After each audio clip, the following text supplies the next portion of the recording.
Sir, ബലൂചിസ്ഥാനിൽ അക്രമ പരമ്പരയ്ക്ക് അവസാനമില്ലെന്നാണല്ലോ തോന്നുന്നത്. വീണ്ടും 10-ലധികം പേര് കൊല്ലപ്പെട്ടു എന്നുള്ള വാർത്തകളും പുറത്തു വരുന്നു. എന്തായിരുന്നു സംഭവം? ഇത് വെള്ളിയാഴ്ചയാണ് 11 ഈ ഖനികളിൽ ജോലി ചെയ്യുന്ന ആളുകളാണ് കൊല്ലപ്പെട്ടിരിക്കുന്നത്. ബലൂചിസ്ഥാനിലെ ഹർണായ് എന്ന് പറഞ്ഞ ജില്ല, ആ ഹർണായ് എന്ന് പറഞ്ഞ മേഖല വലിയ കുഴപ്പം പിടിച്ചതാണ്. കാരണം ഈ ഹർണായ് മേഖലയിൽ പാകിസ്ഥാൻ്റെ ഭടന്മാർക്ക്, പട്ടാളക്കാർക്കോ പോലീസുകാർക്കോ ഒന്നും പ്രവേശനമുള്ള സ്ഥലമല്ല. കണ്ടു കഴിഞ്ഞാൽ ഇവർ കൊന്നുകളയും. ഈ റോഡിൽ വെച്ച ഒരു ബോംബ് ആണ് ഒരു വാഹനത്തിൽ കടന്നുപോയിക്കൊണ്ടിരുന്ന, ഒരു വാഹനത്തിൽ സഞ്ചരിച്ചു കൊണ്ടിരുന്ന ഖനി തൊഴിലാളികളെ വഴിയിൽ ഉള്ള ബോംബ് പൊട്ടിയാണ് അവർ കൊല്ലപ്പെട്ടിരിക്കുന്നത്. 11 പേര് കൊല്ലപ്പെട്ടു, 5 പേർക്ക് പരിക്ക് പറ്റിയിട്ടുണ്ട്. അപ്പോൾ ഈ കൊല്ലപ്പെട്ടവരെയൊക്കെ ആശുപത്രിയിലാക്കി കാരണങ്ങളൊക്കെ അന്വേഷിക്കുന്നതൊക്കെ ആയിട്ട് ഇവർ പറയുന്നുണ്ട്. ആശുപത്രിയിലെ വക്താവ് വാസിം ബെയ്ഖ് പറയുന്നത് 9 ശരീരം കിട്ടി എന്നാണ്. 9 ശരീരം കിട്ടി, പിന്നെ 2 പേര് ഗുരുതരമായിട്ട് എത്തി. അപ്പോൾ ആ 2 പേര് പിന്നീട് മരിച്ചതാണ്. അതാണ് 11 പേരെന്ന് പറയുന്നത്. ഇത് ഖൈബർ പക്തൂൺവ പ്രവിശ്യയിലെ വടക്ക് പടിഞ്ഞാറൻ സ്വാത്ത് വാലി, അവിടെ നിന്ന് ഉള്ളവരാണ് ഈ ഇരകൾ എന്ന് ഇവർ പറഞ്ഞിരുന്നു. അപ്പോൾ ബലൂചിസ്ഥാനിലാണ് അവർ ഖനിയിൽ ജോലി ചെയ്തുകൊണ്ടിരിക്കുന്നത്. അപ്പോൾ മറ്റേ ആഭ്യന്തരമന്ത്രി മോഹ്സിൻ നഖ്വി ഇതിനെ അപലപിച്ചിട്ടുണ്ട്, ഈ സംഭവത്തിനെ. ഇതുവരെ ഈ സാധാരണഗതിയിൽ ബലൂചിസ്ഥാൻ ലിബറേഷൻ ആർമിയൊക്കെ ഉടനെ ഉത്തരവാദിത്തം ഏറ്റെടുക്കാറുണ്ട്. ഇത് ഉടനെയൊന്നും ഉത്തരവാദിത്തം എടുത്തില്ല. എന്തായാലും ബലൂചിസ്ഥാൻ ലിബറേഷൻ ആർമി BLA ആണിത് ചെയ്തിരിക്കുന്നത് എന്നാണ് പാകിസ്ഥാൻ കരുതുന്നത്. ഇത് ഈ പാകിസ്ഥാൻ്റെ പല ഭാഗങ്ങളിൽ നിന്നുള്ളവർ ഈ ബലൂചിസ്ഥാനിലെ ഒരുപാട് പ്രകൃതി വിഭവങ്ങൾ കൊണ്ട് സമ്പന്നമാണ് ബലൂചിസ്ഥാൻ. എണ്ണയും ഒക്കെ ഉണ്ട്, മിനറൽസ് ഉണ്ട്, ധാതു സമ്പത്ത് ഒരുപാടുണ്ട്. അതുകൊണ്ടാണ് ചൈന അവിടെ വന്ന് പണിയുന്നതും ചൈനക്കാർക്കിട്ട് ബലൂചിസ്ഥാൻ ലിബറേഷൻ ആർമി പണിയുന്നത്. എഞ്ചിനീയർമാരുമൊക്കെ, ചൈനീസ് എഞ്ചിനീയർമാരുമൊക്കെ കൊല്ലപ്പെടാറുണ്ട്. അടുത്ത കാലത്ത് ഈ ഗ്വാദാർ തുറമുഖം അവിടെയാണ്, ചൈനയാണ് മേൽനോട്ടവും പണിയും ഒക്കെ ചെയ്യുന്നത്. ചൈനയ്ക്ക് പാട്ടത്തിന് കൊടുത്തിട്ടുള്ള സ്ഥലമാണ് ഗ്വാദാറിൽ തന്നെ. അതുകൊണ്ടൊരു പുതിയ വിമാനത്താവളം ഈ അടുത്ത കാലത്ത് ഉദ്ഘാടനം ചെയ്തപ്പോൾ ചൈന അതിൽ പങ്കെടുത്തില്ല, ഉദ്യോഗസ്ഥരൊന്നും വന്നില്ല. അപ്പോൾ ചൈനയും പാകിസ്ഥാനും തമ്മിലുള്ള സഹകരണത്തിനെ പറ്റിയൊക്കെ വലിയ വായിൽ വർത്തമാനമൊക്കെ പാകിസ്ഥാൻ പറയുന്നുണ്ടായിരുന്നു. അങ്ങനെ പറയേണ്ട കാര്യമൊന്നുമില്ല എന്ന് ഈ പാകിസ്ഥാൻ കാര്യങ്ങൾക്കുള്ള ചൈനയുടെ സെക്രട്ടറി പറഞ്ഞിരുന്നു. ഞങ്ങൾ കൊടുത്തൊരു സംഭാവന മാത്രമാണ് ആ വിമാനത്താവളം എന്ന് ഗ്ലോബൽ ടൈംസ്. കാരണം ഈ അങ്ങോട്ട് സഹായിച്ചതുകൊണ്ട് വലിയ ഗുണമൊന്നും ഇപ്പോൾ ചൈനയ്ക്ക് കിട്ടുന്നില്ല എന്നുള്ള ഒരു തോന്നലാണ് ചൈനയ്ക്കുള്ളത്.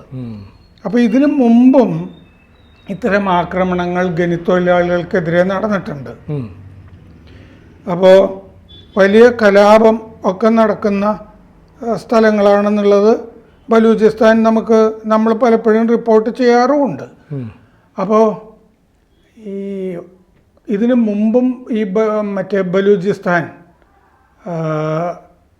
നിന്നുള്ള കലാപകാരികൾ അഫ്ഗാനിസ്ഥാനുമൊക്കെ താവളമാക്കി ഈ TTP എന്ന് പറഞ്ഞ താലിബാൻ ഒക്കെ ആക്രമണം പാകിസ്ഥാനിൽ നടത്തുന്നതൊക്കെ നമ്മൾ ചർച്ച ചെയ്യാറുണ്ട് സാധാരണഗതിയിൽ. പാകിസ്ഥാന്റെ പട്ടാളക്കാരെ കൊല്ലാറുണ്ട്. അപ്പോൾ അഫ്ഗാനിസ്ഥാൻ ഇവർക്ക് താവളം ഒരുക്കുന്നു എന്നുള്ളതുകൊണ്ട് അഫ്ഗാനിസ്ഥാന്റെ മേഖലകളിലൊക്കെ പാകിസ്ഥാൻ വ്യോമാക്രമണം നടത്തുകയൊക്കെ ചെയ്തിരുന്നു കഴിഞ്ഞ മാസം. അതിൽ ഈ സാധാരണ സിവിലിയൻസ് കൊല്ലപ്പെട്ടതായിട്ട്, കുട്ടികൾ, സ്ത്രീകൾ ഒക്കെ കൊല്ലപ്പെട്ടതായിട്ട് അഫ്ഗാനിസ്ഥാൻ ആരോപണം ഉന്നയിക്കുകയൊക്കെ ചെയ്തിരുന്നു. അപ്പോൾ ഈ താലിബാനെ നേരത്തെ പാകിസ്ഥാനെ വളർത്തിക്കൊണ്ടുവന്നതാണ്. പക്ഷെ താലിബാൻ പിന്നീട് പാകിസ്ഥാനെതിരെ തന്നെ നീങ്ങിയതാണ് കാണുന്നത്. അപ്പോൾ സാധാരണ രീതിയിൽ ഇപ്പോൾ ഈ പാകിസ്ഥാനിലെ ഈ ആഭ്യന്തര കലാപം അത് രൂക്ഷമായിക്കൊണ്ടിരിക്കുന്നു. ഒപ്പം തന്നെ ഈ ചൈനയ്ക്ക് കൊടുത്ത പ്രദേശങ്ങളൊക്കെ സംരക്ഷിക്കാനായിട്ട് ചൈന ഇനി സ്വകാര്യ പട്ടാളത്തെ കൊണ്ടുവരണമെന്ന് വരെ ചോദിച്ചു അല്ലേ? ശരിക്കും പാകിസ്ഥാനിൽ ഒട്ടും സുരക്ഷിതമായിട്ട് നിൽക്കാൻ കഴിയില്ലെന്ന് ഈ സംഭവം കൂടെ ചൈനയെ ബോധ്യപ്പെടുത്തുകയല്ലേ ചെയ്യുന്നത്? അതെ, ചൈന ഇപ്പം എന്താണെന്ന് വെച്ച് കഴിഞ്ഞാൽ ഈ ബലൂജികൾ അവർ ഓപ്പറേഷൻ ഹറോഫ് എന്ന് പറഞ്ഞിട്ടൊരു ഓപ്പറേഷൻ പ്രഖ്യാപിച്ചിട്ടുണ്ട്. ഈ ബലൂചിസ്ഥാൻ കലാപകാരികൾ ബലൂചിസ്ഥാൻ അവർക്ക് സ്വതന്ത്രമാക്കണമല്ലോ. അതെ. അതുപോലെ ഖൈബർ പക്തൂൺവ അവിടെയും സ്വയംഭരണം വേണമെന്ന് അവരും ആവശ്യപ്പെടുന്നുണ്ട്. ആ 2 പ്രവിശ്യകളും പാകിസ്ഥാന് കടന്നു കയറാവുന്ന അവസ്ഥയിലല്ല നിൽക്കുന്നത്.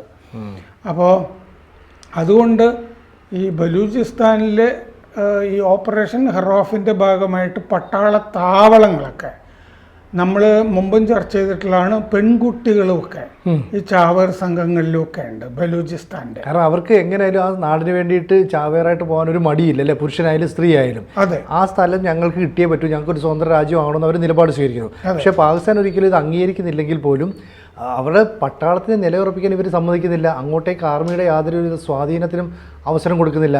അപ്പം ബലൂച്ചൊക്കെ എന്ന് പറയുന്നതിൻ്റെ ഒരു സ്വതന്ത്ര രാജ്യമായി മാറി പാകിസ്ഥാൻ ഒരു തകർച്ചയിലേക്ക് പോകുക എന്നുള്ളതാണ് ആത്യന്തികമായി സംഭവിക്കുക. കാര്യത്തിൽ സംശയമില്ല. എന്താണെന്ന് വെച്ച് കഴിഞ്ഞാൽ അവിടെ ഈ പൊതു ഉടമയിലുള്ള ഖനന പദ്ധതികളായാലും സ്വകാര്യ പദ്ധതികളായാലും രണ്ടിനുമെതിരെ ഈ ബലൂചിസ്ഥാൻ ലിബറേഷൻ ആർമി ആക്രമണം നടത്തും. കാരണം അവർ പറയുന്നത് അവർക്ക് സ്വാതന്ത്ര്യം വേണം. ഇപ്പം നടന്നുകൊണ്ടിരിക്കുന്നത് ചൂഷണമാണ്. അവിടെ പ്രകൃതി വിഭവങ്ങൾ ചൂഷണം ചെയ്യുന്നു. അത് ഞങ്ങൾ അനുവദിക്കില്ല, ഇത് ഞങ്ങളുടേതാണ് എന്നുള്ള നിലപാടാണ് ബലൂചിസ്ഥാൻ ലിബറേഷൻ ആർമിയുടേത്. അപ്പോൾ ബലൂചിസ്ഥാൻ ലിബറേഷൻ ആർമിക്കാണെങ്കിൽ ഒരു ചാവേർ സംഘമുണ്ട്. അതിൻ്റെ പേരാണ് മജീദ് ബ്രിഗേഡ്. അപ്പോൾ അടുത്ത കാലത്ത് ബലൂചിസ്ഥാനിൽ നടക്കുന്ന എല്ലാ അക്രമങ്ങൾക്കും ഈ മജീദ് ബ്രിഗേഡ് ഉത്തരവാദിത്തം ഏൽക്കാറുണ്ട്. ഈ ജനുവരി 31 18 പാകിസ്ഥാൻ പാരാമിലിറ്ററി സേനാംഗങ്ങൾ കൊല്ലപ്പെട്ടിരുന്നു. ബലൂചിസ്ഥാൻ ലിബറേഷൻ ആർമി ഈ ജനുവരി 31 ഈ കലാത്ത് എന്ന് പറഞ്ഞ ജില്ലയിൽ, ഈ കലാത്ത് എന്ന് പറഞ്ഞ ഇത് ഹർനായ് എന്ന് പറഞ്ഞ ജില്ലയിലാണല്ലോ ഇപ്പോൾ സംഭവിച്ചത്. ഈ കലാത്തും അതുപോലെ തന്നെ കുഴപ്പം പിടിച്ചൊരു സ്ഥലമാണ്. ഈ കലാത്ത് എന്ന് പറഞ്ഞ ജില്ലയിലാണ് അവർ സഞ്ചരിച്ചിരുന്ന ഈ പാരാമിലിറ്ററി ഭടന്മാർ സഞ്ചരിച്ചിരുന്ന ബസ് ആക്രമിച്ചിട്ടാണ് 18 ഭടന്മാരെ കൊലപ്പെടുത്തിയിരുന്നത് ജനുവരി 31. അത് പാകിസ്ഥാൻകാരാണോ തിരിച്ചറിഞ്ഞതിന് ശേഷമാണ് അവരെ കൊലപ്പെടുത്തിയത്. ഇപ്പോൾ എല്ലാ മാസവും 1 or 2 തവണ ഇത് നടക്കുന്നുണ്ട്. അപ്പോൾ ഇപ്പോൾ സെക്യൂരിറ്റി ഭടന്മാർക്ക് അത് കൂടി സഞ്ചരിക്കാൻ പറ്റാവുന്ന അവസ്ഥയല്ല ഉള്ളത്.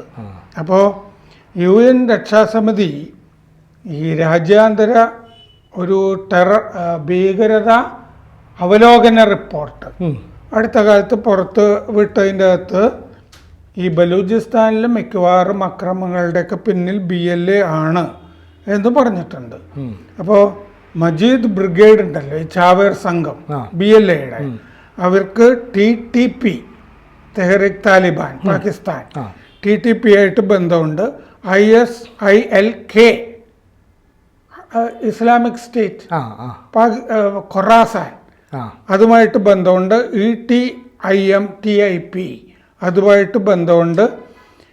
പിന്നെ അവർക്കൊക്കെ അഫ്ഗാനിസ്ഥാനിൽ താവളങ്ങളും ഉണ്ടെന്ന് UN രക്ഷാസമിതിയുടെ റിപ്പോർട്ടിൽ, ഭീകരതയുടെ അവലോകന റിപ്പോർട്ടിൽ പറഞ്ഞിട്ടുണ്ട്. TTP എന്ന് പറഞ്ഞാൽ തെഹ്രീക് താലിബാൻ പാകിസ്ഥാൻ, അത് ആഗോളമായിട്ട് തന്നെ ഭീകര സംഘടനയായിട്ട് പ്രഖ്യാപിച്ചിട്ടുണ്ട്. പാകിസ്ഥാനിലെ എല്ലാ ദിവസവും TTP ആക്രമണങ്ങൾ നടത്തിയിട്ടുണ്ട്. പ്രത്യേകിച്ച് ഈ അഫ്ഗാൻ അതിർത്തിയിലുള്ള വടക്ക് പടിഞ്ഞാറൻ ജില്ലകളിലൊന്നും ഇപ്പോൾ പാകിസ്ഥാൻ പട്ടാളത്തിന് പ്രവേശനം ഇല്ല, അഫ്ഗാൻ അതിർത്തിയിലൊക്കെ. പിന്നെ Islamic State of Iraq and the Levant Khorasan, അതാണ് ISILK. ഇസ്ലാമിക് സ്റ്റേറ്റ് ഖൊറാസാൻ എന്നാണ് സാധാരണ പറയുക. അത് ഇസ്ലാമിക് സ്റ്റേറ്റിൻ്റെ അഫ്ഗാനിസ്ഥാനിലെ എന്താ പറയുക, ശാഖയോ ആ, പോഷക സംഘടന എന്നോ പറയാവുന്നതാണത്. പിന്നെ ഈസ്റ്റ് തുർക്കിസ്ഥാൻ ഇസ്ലാമിക് മൂവ്മെൻറ്റ്, അതാണ് മൂന്നാമത്തെ സംഘടന. ആ. ഇവർക്ക് ബന്ധമുണ്ടെന്ന് പറയുന്നത് BLAക്ക്. ആ. ETIM, east Turkestan Islamic movement, അതാണ്. അത് ചൈന വിരുദ്ധ ഗ്രൂപ്പാണ്. അഫ്ഗാനിസ്ഥാനിലെ ചൈന വിരുദ്ധ ഗ്രൂപ്പാണ്. അഫ്ഗാനിസ്ഥാനിലൊരു പ്രത്യേക ഏരിയ ഈയിടെ ചൈന പിടിച്ച കാര്യമൊക്കെ നമ്മൾ ചർച്ച ചെയ്തിരുന്നതാണ്. ബലൂചിസ്ഥാൻ ഈ പാകിസ്ഥാൻ്റെ, ഇറാൻ്റെയും അഫ്ഗാനിസ്ഥാൻ്റെയും അതിർത്തി പ്രദേശമാണ്, അതിർത്തി പ്രവിശ്യയാണ് ബലൂചിസ്ഥാൻ. അപ്പോൾ അവിടെ ഈ BLA ഇവരുമൊക്കെ ആയിട്ട് മറ്റ് സംഘടനകളൊക്കെ ചേർന്നിട്ടാണ് പ്രവർത്തിച്ചുകൊണ്ടിരിക്കുന്നത്. അവിടെ ഒരുപാട് അക്രമങ്ങൾ ഇപ്പോൾ എല്ലാ മാസവും നടക്കുന്നുണ്ട്. ഇതിനെ ഒതുക്കാനോ കൈകാര്യം ചെയ്യാനോ പാകിസ്ഥാന് കഴിയുന്നുമില്ല. സാർ, ഇപ്പോൾ ഈ പഷ്തൂൺഖാ മേഖല ആയിക്കോട്ടെ, അതേ ബലൂചിസ്ഥാനിലായിക്കോട്ടെ, ഇവിടെയൊക്കെ ആഭ്യന്തര കലാപം ഇങ്ങനെ നിൽക്കുന്നു. പാകിസ്ഥാൻ ആർമിക്ക് അവിടെ ഇടപെടാൻ പറ്റാത്തത് ഇത്രയും കാലം അമേരിക്കയുടെ ഭാഗത്തുനിന്ന് ചില സൈനികപരമായ സാമ്പത്തികപരമായ സഹായം കിട്ടിയിരുന്നു. അപ്പം ജോ ബൈഡൻ മാറി ട്രംപ് വന്നപ്പോൾ നിലപാട് തന്നെ വ്യക്തമാണ്, ഞങ്ങളിനി പാകിസ്ഥാനെ സഹായിക്കേണ്ട, മാത്രമല്ല അമേരിക്കൻ ജനതയുടെ ടാക്സ് അതെടുത്തിട്ട് ഇനി മറ്റുള്ളവരെ സഹായിക്കുന്ന നിലപാട് ഞങ്ങൾ മുന്നോട്ട് വെക്കുന്നില്ല. ശരിക്കും പറഞ്ഞാൽ ട്രംപ് ഭരണത്തിലേക്ക് എത്തിയതാണ് ഈ പാകിസ്ഥാനിലെ പ്രശ്നങ്ങൾ കൂടുതൽ വഷളാക്കിയത് നമുക്ക് പറയാൻ പറ്റുമോ? അതായത് കഴിഞ്ഞ ദിവസം നമ്മൾ പറഞ്ഞിരുന്നു 700 കോടിയോളം രൂപ ഈ മൻഹാട്ടനിലെ റൂസ്വെൽറ്റ് ഹോട്ടൽ, പാകിസ്ഥാൻ ഇന്റർനാഷണൽ എയർലൈൻസിൻ്റെ PIA, അവരുടെ ഹോട്ടല് ഈ $1.1 ബില്യൺ ഈ IMFന്റെ സഹായം ആദ്യ ഗഡു കിട്ടിയിരുന്നല്ലോ പാകിസ്ഥാനിൽ. അപ്പോൾ അത് തിരിച്ചടക്കണമല്ലോ. പാകിസ്ഥാൻ്റെ കയ്യിൽ പൈസയൊന്നുമില്ല, അത്യാവശ്യം തിരിച്ചടയ്ക്കാവുന്ന വിധത്തിൽ ഈ 1090 കോടി രൂപയോളം വരുന്ന ഒരിടപാട് ഈ പാകിസ്ഥാൻ്റെ ഹോട്ടല്, റൂസ്വെൽറ്റ് ഹോട്ടൽ മൻഹാട്ടനിൽ, അത് ന്യൂയോർക്ക് സിറ്റി കൗൺസിൽ പാട്ടത്തിനെടുത്തു 3 കൊല്ലത്തെ, ബൈഡൻ്റെ കാലത്താണ്. അപ്പോൾ അങ്ങനെ പാട്ടത്തിനെടുത്തപ്പോൾ അതിനൊരു സഹായമായിട്ട് അമേരിക്കൻ ഭരണകൂടം, ബൈഡൻ ഭരണകൂടം 695 കോടി രൂപ കൊടുത്തിരുന്നു ന്യൂയോർക്ക് സിറ്റി കൗൺസിലിന്. ഇത് മിനിഞ്ഞാന്ന് ട്രംപ് ഭരണകൂടം ബാങ്കിൽ നിന്ന് പിൻവലിച്ചു. അത് ശരി. അപ്പോൾ വീണ്ടും ഒരു ഉപരോധം പോലെ ആയിപ്പോയി അല്ലേ? അപ്പോൾ പാകിസ്ഥാന് ഇനി IMF വായ്പ തിരിച്ചടയ്ക്കാനൊന്നും പൈസ ഉണ്ടാവില്ല. കാരണം ആ 3 വർഷത്തിൻ്റെ പാട്ടം റദ്ദാക്കേണ്ടി വരുമല്ലോ. അതെ. കാരണം ന്യൂയോർക്ക് സിറ്റി കൗൺസിൽ വേറെ ഇതെന്താ, ആ പാകിസ്ഥാൻ്റെ ഹോട്ടലിൽ എന്താ ചെയ്തിരിക്കുന്നതെന്ന് വെച്ചാൽ അനധികൃത കുടിയേറ്റക്കാരെ പാർപ്പിച്ചിരിക്കുക അവിടെ. അതാണ് മെയിനായിട്ട് ചെയ്യുന്നത്. അതാണ് ചെയ്യുന്നത്. 2100ഓളം മുറികളിൽ 11 2200 250 മുറിയുണ്ട്. 2100 മുറികളിൽ അനധികൃത കുടിയേറ്റക്കാരെ. പിന്നെ ഈ ഡ്രഗ് കാർട്ടലുകളുണ്ടല്ലോ, ഈ ലാറ്റിൻ അമേരിക്കയിൽ നിന്നൊക്കെയുള്ള ഡ്രഗ് കാർട്ടലുകൾക്കും ഇങ്ങനെ അനധികൃത താമസത്തിന് സൗകര്യം. ഇതൊക്കെ ഡീപ് സ്റ്റേറ്റിൻ്റെ പരിപാടികളാണിത്. ഇങ്ങനെ കുടിയേറ്റക്കാരെ താമസിപ്പിക്കുന്ന വേറെ 100 ഹോട്ടലുകളുണ്ട്. അപ്പം നേരത്തെ തന്നെ വിവേക് രാമസ്വാമിയും എലോൺ മസ്കും ഇത് അമേരിക്കൻ താല്പര്യങ്ങൾക്ക് വിരുദ്ധമാണ്. ഇങ്ങനെ പാകിസ്ഥാൻ്റെ ഒരു ഹോട്ടല് എടുത്തിട്ട്, പാകിസ്ഥാൻ്റെ ഉടമസ്ഥതയിലുള്ള ഹോട്ടലാണ്, കോവിഡ് കാലത്ത് ആരും താമസിക്കാനില്ലായിരുന്നു, വലിയ ബാധ്യത വന്നാണ്. അപ്പോൾ ഇങ്ങനെ ആരും താമസിക്കാനില്ലാത്ത ഹോട്ടല് ന്യൂയോർക്ക് സിറ്റി കൗൺസിൽ എടുത്തിട്ട് അനധികൃത കുടിയേറ്റക്കാരെ പാർപ്പിക്കുക, അഭയാർത്ഥികൾ എന്ന് പറഞ്ഞിട്ട്. ഇതുകൊണ്ട് അമേരിക്കൻ താല്പര്യത്തിന് ഒരു ഗുണവുമില്ല എന്ന് നേരത്തെ തന്നെ ഈ DOG എന്ന് പറഞ്ഞ സംവിധാനം ഉണ്ടല്ലോ ഇപ്പോൾ, അനാവശ്യമായിട്ട് ചെലവ് ഏതൊക്കെ ഉണ്ടെന്ന് കണ്ടുപിടിച്ച് ചുരുക്കുന്ന പരിപാടി.